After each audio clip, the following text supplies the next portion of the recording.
तो देखिए, लोकसभा चुनाव के लिए मतदान के 5 चरण पूरे हो चुके हैं, लेकिन हम आपको ग्राफिक्स के जरिए बताएंगे कि 2019 से कम मतदान किन किन राज्यों में कितनी सीटों पर हुआ है। सबसे पहले शुरुआत हम केरल की करेंगे। यहाँ पर 20 सीटें हैं, लेकिन जो कम मतदान वाली सीटें हैं वो 12 हैं। 2019 से 12 सीटों पर कम मतदान हुआ है। अगले राज्य पर चलते हैं, ये उत्तराखंड आ गया और यहाँ पर 5 सीटें हैं, लेकिन इस बार 3 सीटों पर कम मतदान हुआ है। आप समझिए, 2019 पे ज्यादा मतदान हुआ था, लेकिन इस बार कम हुआ है। अगला राज्य राजस्थान आ गया है। 25 सीटें कुल मिलाकर यहां पर हैं, लेकिन 12 सीटों पर कम मतदान हुआ है। वोट प्रतिशत यहां पर कम देखा गया है। तमिलनाडु की बात करें तो कुल मिलाकर 39 लोकसभा सीटें यहां पर हैं, लेकिन ये नंबर बता रहा है 18 सीटों पर वोट प्रतिशत बहुत कम आया है। उत्तर प्रदेश की बात करें, 53 सीटें जहां पर हैं, लेकिन अभी तक 5वें चरण तक 17 सीटों पर सबसे ज्यादा कम मतदान हुआ है। मध्य प्रदेश की बात करें तो 29 सीटें हैं टोटल और 9 सीटों पर कम मतदान हुआ है। वहीं गुजरात में देखिए 25 सीटें हैं, लेकिन 6 सीटों पर कम मतदान हुआ है। इसके अलावा देखिए, आप महाराष्ट्र की बात कर लीजिए, 48 लोकसभा सीटें हैं, लेकिन यहां पर भी उम्मीद से कम मतदान 6 सीटों पर हुआ है। बिहार की बात करें तो 24 लोकसभा सीटें हैं, लेकिन एक सीट यहां भी ऐसी है जिसमें वोट परसेंटेज गिरा है। आंध्र प्रदेश में भी 25 लोकसभा सीटों में से यहां पर हमें 0 दिख रहा है, कोई सीट ऐसी नहीं है जिस पर कम मतदान हुआ है। झारखंड में भी 7 लोकसभा सीटें हैं, लेकिन 0 दिख रहा है, यहां भी 0 है। कर्नाटक में भी 28 सीटों पर मतदान, पूरा जो 28 सीटें हैं वहां पर भी 0 दिख रहा है। ओडिशा में भी वोट परसेंटेज ठीक रहा है, लेकिन तेलंगाना की अगर बात करें 17 सीटें हैं और यहां पर भी 0 हमें दिख रहा है, यानी कि अभी तक यहां पर भी कोई ऐसा असर नहीं देखा गया। पश्चिम बंगाल की बात करें तो 25 सीटें हैं, लेकिन ये जो आंकड़ा हमें 0 का दिख रहा है, 0 का, यानी कि वोट परसेंटेज जो यहां पर भी ठीक ठाक रहा है। छत्तीसगढ़ की बात करें तो 11 सीटें हैं, लेकिन यहां पर भी 0 दिखा। छोटे राज्य और यूनियन टेरिटरीज की अगर हम बात करें तो 19 सीटें हैं, लेकिन यहां पर भी 4 ऐसी जगह हैं जहां पर मतदान प्रतिशत कम दर्ज हुआ है। और बार बार ये कहा जा रहा है, देखिए कुल मिलाकर 409 सीटें हैं और अब तक 88 लोकसभा सीटें ऐसी हैं जहां पर 2019 के मुकाबले कम वोट के लिए लोग पहुंचे हैं। मतदान प्रतिशत बहुत ज्यादा कम हुआ है, उम्मीद से कम हुआ है। लेकिन इसी बीच एक बड़ी खबर आपको मीनाक्षी बताएंगी। तो आपने अभी तक सुना कि कहां-कहां ऐसी सीटें हैं जहां पर मतदान कम हुआ है। अब बात करते हैं उत्तर प्रदेश में अभी भी अवध और पूर्वांचल की कुछ लोकसभा सीटें बची हुई हैं जहां मतदान बाकी है।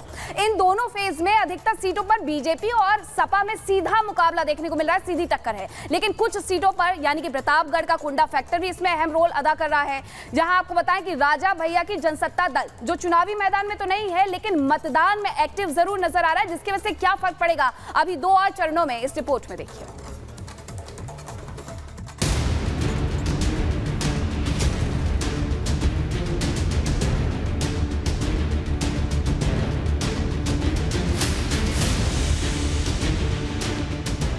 बीजेपी से नाराजगी, राजा भैया की चुप्पी।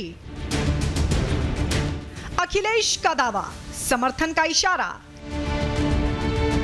प्रतापगढ़ से मिर्जापुर कितना असर डालेगा कुंडा फैक्टर। यूपी के सियासी गलियारों में इस बात की चर्चा जोरों पर है कि समाजवादी पार्टी और राजा भैया की सियासी दूरियां मिट गई हैं। समाजवादी पार्टी के प्रमुख अखिलेश यादव ने इशारों में इसकी पुष्टि की है। मौका था प्रतापगढ़ की चुनावी रैली का, जिसमें अखिलेश ने कहा, जो अब तक नाराज थे वो भी अब हमारे साथ हैं। आपको चारों तरफ से समर्थन मिल रहा है कि नहीं मिल रहा है? बताओ, कांग्रेस का समर्थन मिल गया कि नहीं मिल गया? अपनी आप पार्टी का समर्थन है कि नहीं है? और जो लोग थोड़ा बहुत नाराज रहते थे आजकल वो भी साथ आ गए कि नहीं आ गए? बताओ, आपकी सब तरफ से मदद हो रही है कि नहीं हो रही? और जो बीजेपी वाले सांसद हैं वो रो रहे हैं कि नहीं रो रहे हैं?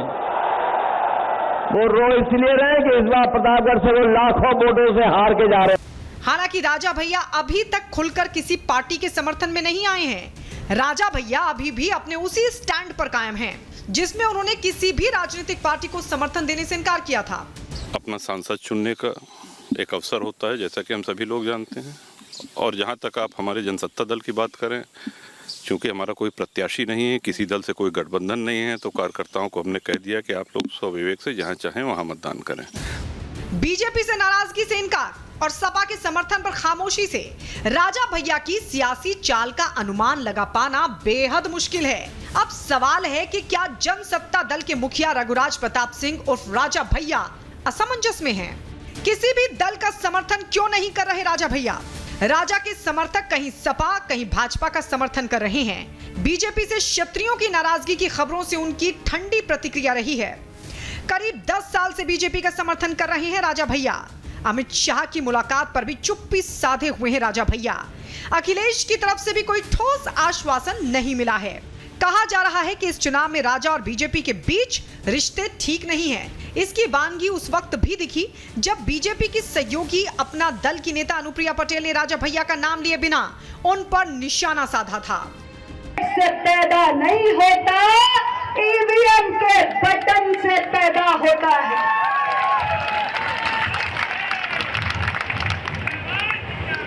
तो ऐसे स्वघोषित राजाओं को जिन्हें लगता है कि गुंडा हमारी जागीर है, उनके भ्रम को तोड़ने का अब आपके पास एक बहुत बड़ा सुनहरा अवसर आ चुका है। कहा जा रहा है कि अनुप्रिया के इसी बयान के बाद कौशाम्बी सीट पर राजा समर्थकों ने बीजेपी के खिलाफ मतदान किया है। हालांकि राजा भैया ने एक बार भी बीजेपी के खिलाफ कुछ नहीं बोला है। हर मौके पर उन्होंने समर्थकों को अपने विवेक के अनुसार काम करने की बात दोहराई है। लेकिन समाजवादी पार्टी की रैलियों में जनसत्ता दल के कार्यकर्ताओं की मौजूदगी कुछ और ही कहानी कह रही है।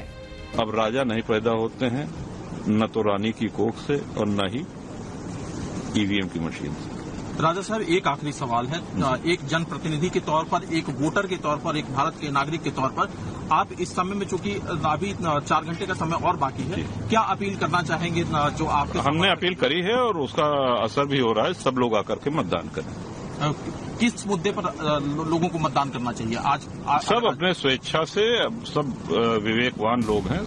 अब आपको अवध और पूर्वांचल में राजा भैया फैक्टर की इतनी चर्चा क्यों है, इसके पीछे की वजह भी समझाते हैं। इसके पीछे की वजह को समझने के लिए आपको राजा भैया की ताकत को समझना पड़ेगा। 31 साल से लगातार राजा भैया अपने दम पर विधायक हैं। प्रतापगढ़ की 2 विधानसभा सीटों पर राजा का कब्जा है। करीब 5 से 6 लोकसभा सीटों पर राजा का असर है। प्रतापगढ़, कौशाम्बी, प्रयागराज जिलों में राजा का प्रभाव है। जौनपुर, भदोही में भी उनका समर्थन विरोध मायने रखता है।